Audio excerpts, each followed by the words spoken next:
Guys, what's going on? I hope you guys are well. I hope you guys are staying safe. So guys, I've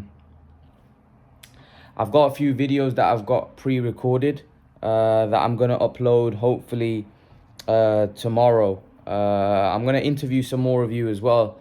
Get that in there. I like that format. I like interviewing you. And I think I'm going to start adding that a lot more to the channel. Probably try to get one different person a day. The only problem is I don't know how many of you have joined my Facebook group. It's a lot easier if you've joined my Facebook group, then I can contact you and get in touch and get an interview, and we can discuss a topic in boxing. But yeah, if you want to do interviews, not just obviously with lives, I'm probably going to do one tomorrow. Get in touch with me. We can do interviews as well, talking, about a specific topic. But yeah, I'm looking forward to interviewing quite a few of you. But I want to get into this because I want to talk about this because someone asked me about this. By the way, the Amir Khan video will be dropped tomorrow at around 4 o'clock. Talking about the comments that he made about Crawford Spence, his fight with Kell Brook. So stay tuned for that one. I haven't done an Amir Khan video in a very, very long time. So that might be a little bit of a long one.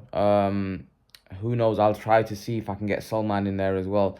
I'm not sure that I will be able to get him in. But if I can, then that might be, I might stretch that out. Let's see. But yeah, I wanted to talk about Canelo Spence. This is a very, very interesting situation, and we talked about it and we touched about it in the live stream yesterday, that Canelo is demanding a 164 weight. He's for Errol Spence. He said that I'll fight Errol Spence if at 164. He's not willing to come down to 160, but he's willing to go down to 164 for Errol Spence, but he's not willing to go down for Charlo and Andrade, I believe. I don't know, because I think Charlo has said that maybe we can do a Canelo fight at a catch weight. So would Canelo be willing to do a catch weight for Charlo? Possibly not, because maybe he thinks that he can bring Charlo up to 168 because Charlo's a bigger man. Spence is obviously at welterweight, so he's 147. So maybe he's willing to make a concession.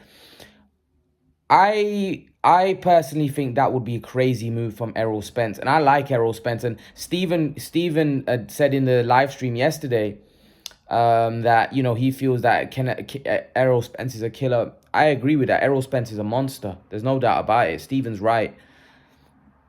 The problem is he's not a monster at 164, and he said, well, Canelo broke Billy Joe's face, but Errol ain't Billy Joe. I agree with Stephen that Errol ain't Billy Joe.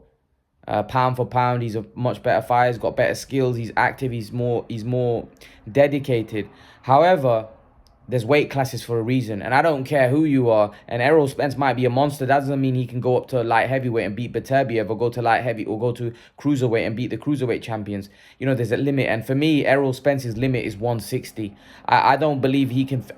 Like, how many welterweights can move up to 160? Like, I just don't see it. I just don't see it. And especially the way Errol fights, it's going to be tough, because I don't feel he has any power. Remember, this is a guy that couldn't stop Sean Porter, couldn't stop Mikey Garcia, couldn't stop Danny Garcia. He's not going to be able to keep Canelo off of him. And even if the fight was made at 160, I would give Errol Spence no chance, a very slim chance. I give Errol Spence a slim chance because he is a world-class fighter. So if there was another fighter moving from welterweight that wasn't as good, I would give them zero chance. With Errol Spence, you give him a slight chance, because you have to say that Errol Spence is an unbelievable fighter, and he's one of my favorite fighters today in boxing. But that kind of weight jump and fighting an elite level fighter like Canelo doesn't normally turn out well. It doesn't matter how good you are. Generally, a good big man will beat a good little man. And people talk about Canelo Alvarez's height and Canelo Alvarez's reach and Canelo Alvarez this and that. It's irrelevant. It's irrelevant because Canelo's a way bigger man than Errol Spence. There are welterweights out there that are taller and have a longer reach. That's irrelevant, because Canelo makes up for that. He fought Callum Smith, right? If Callum Smith fought Errol Spence, would Errol Spence beat Callum Smith? This is what I'm trying to say, that and Callum Smith, what was the reach advantage and the height advantage that guy had? So this is what I'm trying to say. Canelo is on a very, very high level elite fighter. And Errol Spence moving up to 164. Basically, Canelo can make 164 quite easily because he's not a big 168. So that's why he's willing to come down to 164. But he won't even be willing to come to 160, which I think would be, which basically means that he's basically having all the advantages, you know. Errol Spence would have no advantage. Who knows? Maybe Errol Spence negotiates with Canelo. Maybe they could do a fight at 160. Who knows? Even then, even if the fight takes place at 160, it's a no chance fight for me. And I like Errol Spence. It's a fight where Canelo is a beast. Canelo is a beast, and you don't want to, you know, we've already seen welterweights get hurt. Now, Errol Spence may be a cut above all the other welterweights that we've seen in the last, 5-6 years. Who knows, right? Barring Mayweather and Pacquiao, he might be a cut above. Who knows? But still, to move to 160, and I know Errol Spence is a big dude and he walks around at heavy and stuff, but still, you're not talking about fighting. When guys move up, they strategically pick their fights. This would be against one of the elite guys at the weight class. Like, we're talking in his prime.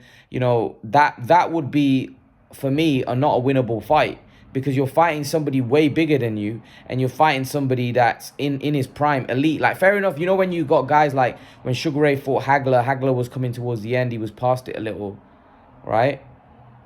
It made the fight more winnable for Sugar Ray. This is a guy in his prime that's active, that's fighting 3-4 times a year. This is a very active guy in his prime that's on unbelievable form right now. There doesn't seem to be any weakness. It just seems, you're biting off a bit more than you can chew. Like, it's too tough. It's too tough a fight as far as I'm concerned. And it's not a fight that I like for Spence. But I can see it being made because of the money involved and the fact that it being a mega fight and a super fight. That's the biggest money fight for Canelo. I reckon that fight, if he was to fight at 160, 164, wherever he fights him, there isn't another fight at 160, 168, 175 that does as bigger numbers and as makes him as much money.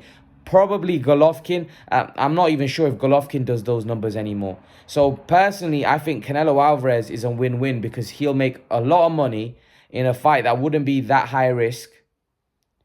And he would be a massive favorite to beat Errol Spence. And it would be a huge payday. It'd be a huge, huge payday. So personally, I'm not sure that's a fight that makes sense, to be honest with you. I'm not sure that's a fight that makes sense. And by the way, they're talking, Canelo's team is talking about that fight as if they would do that in the next 6 months, a year. Like, Errol Spence would have to go to 154 first. He's got unfinished business at 147. So how long is that going to take? Then he's going to have to go to 154 unless he just completely skips that weight class and goes to 160 and then has a few fights there. So we're talking about, at the earliest, 2 to 2.5 years before that fight can happen. Now, Canelo, I said he's willing to stay in the game 7-8 years, but that's not a fight that's going to happen in the next 6 to 12 months.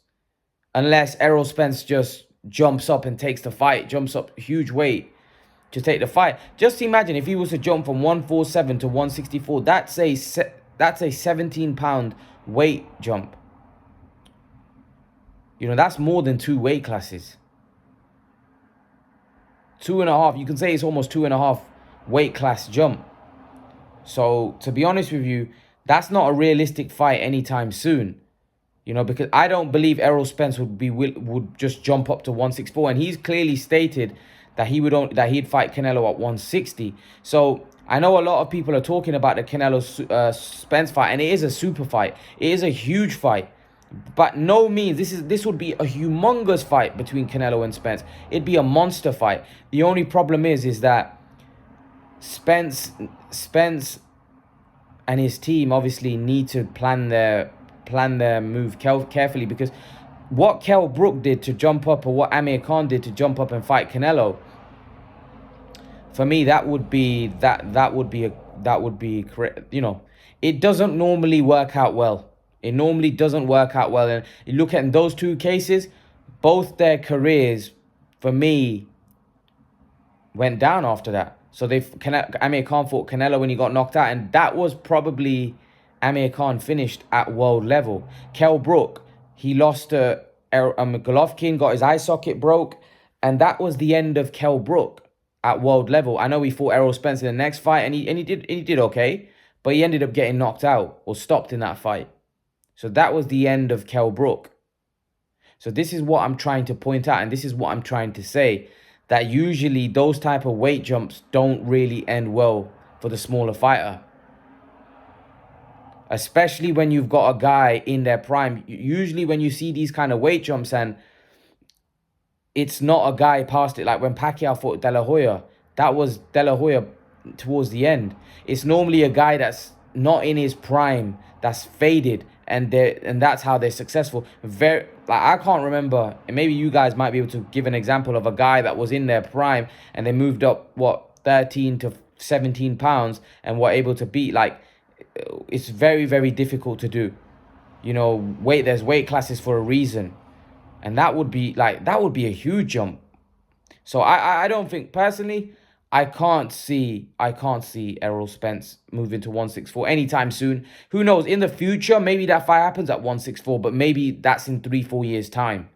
Because that's how long I think it would take for Errol Spence to build himself up to 164. You know, to move up 17 pounds just in 6 to 12 months would be crazy.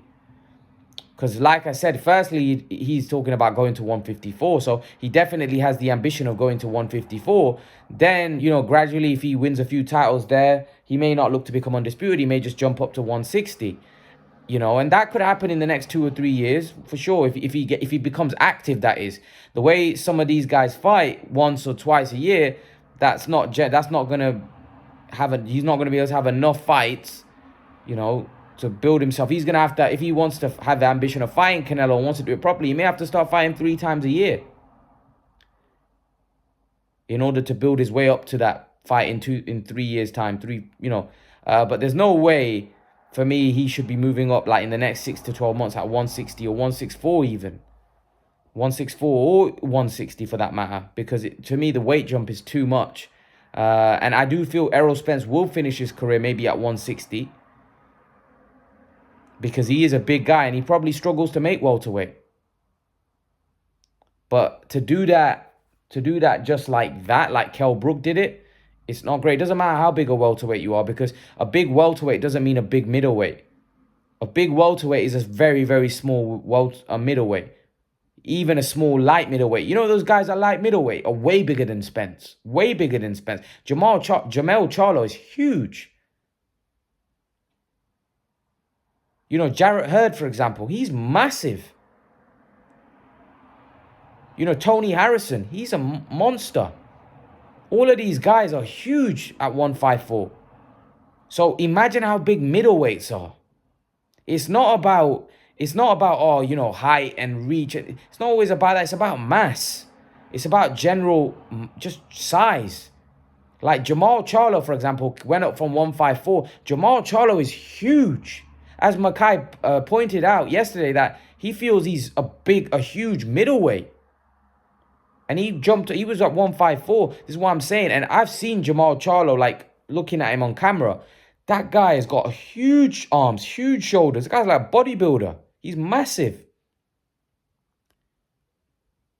And that's a middleweight. Like him, if he walks around in the street, you'll be like, whoa, that guy's hench. And he's a middleweight. And they're 160 pounders. Those guys, that's what I'm saying. The weight difference is massive. And Jamal is probably walking around. Remember, what you got to understand is Errol Spence might be walking around at 170. But if these guys are fighting at 160, 168, what are they walking around at? And when they might be walking around at 200 pounds. And when I say 200 pounds, that's not 200 pound fat and out of shape. That's 200 pound in good shape. Because that's how hard it is for some of these guys to make weight.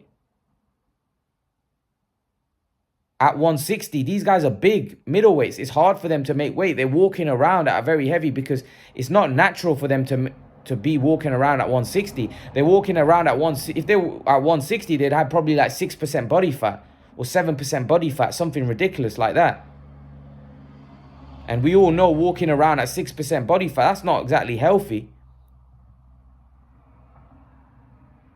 So to be honest with you, I don't think it's a, I think it's a fight that's going to happen in the future, because I think it's a super fight. But I think it's a fight that should happen gradually, not like, rushed, if you see where I'm coming from. But let's see, man. Let's see. You never know in boxing, in today's boxing, they're trying to push these super fights. And Errol Spence looks keen as well. He's talked about it. So let's see.